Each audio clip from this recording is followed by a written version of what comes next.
Hey, I'm Rob for JestaThaRogue.com. I'm going to show you how to play Nyakuza, the game of feline families, fishy business and fierce bidding.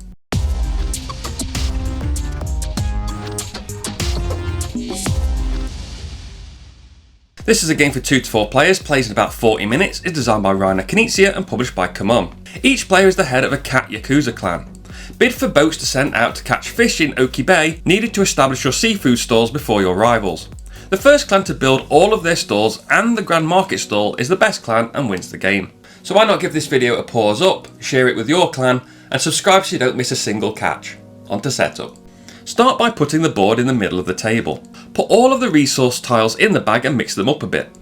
Each player gets a clan screen, 40 boats of their colour, 24, 16 or 12 koban and 10, 6 or 5 stalls depending on the player count. A table of what is needed for the player count can be found in the bottom left of page 2 of the rulebook. Put your kobans behind the screen and your stores and boats in front of it. Put the Grand Market store to the side of the board. Choose a random start player and give them the amulet token. If playing the optional variant, draw one resource token from the bag and keep it behind your screen as a secret resource. If you draw a driftwood tile, put it back and redraw until you get one of the other 5 tile types. Okay, setup is complete, let's see how a round of Nyakuza plays out.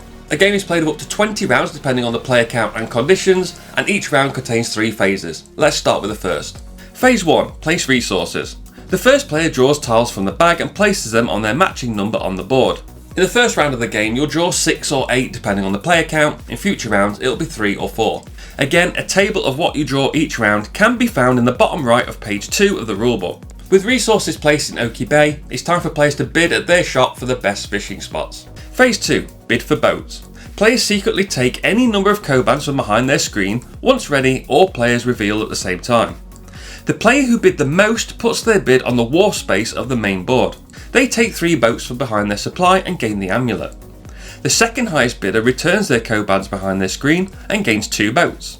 All other bids of 1 or more return the kobans to behind their screen and gain 1 boat. Ties are broken by the current amulet holder and going clockwise around the table. Players who bid 0 gain no boats, but they split the kobans on the wharf. If the number doesn't divide evenly, the remainder stays on the wharf.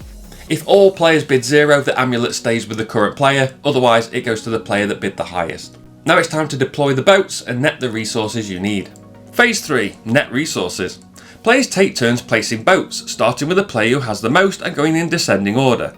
Ties are broken by the amulet holder, then clockwise. Boats can go on any unoccupied resource tile. You could also place them on an empty shore or sea space as long as it's adjacent to one of your already placed boats.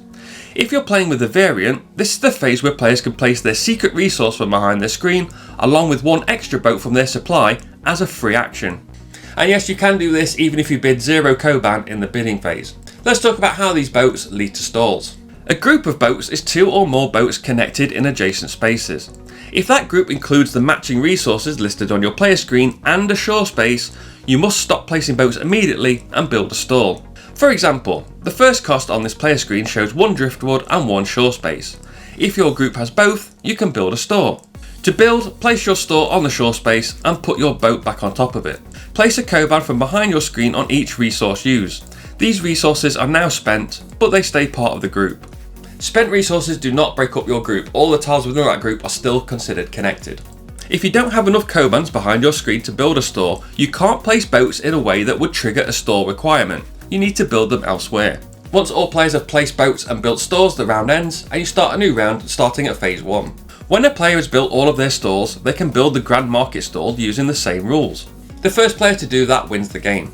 If the resource bag runs out before that happens, you play 1 more round with no new resources added to the board. If no one builds the Grand Market, the player with the most stores built is the winner.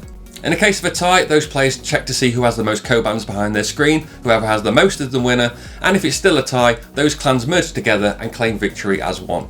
And that's how you play Nyakuza. Thanks for watching. Remember to like, share and subscribe and hit the notification bell so you know when a new video goes live. You can follow me on Insta and YouTube at JestaThaRogue and find the blog at JestaThaRogue.com. I've been Rob aka JestaThaRogue, and I'll see you soon.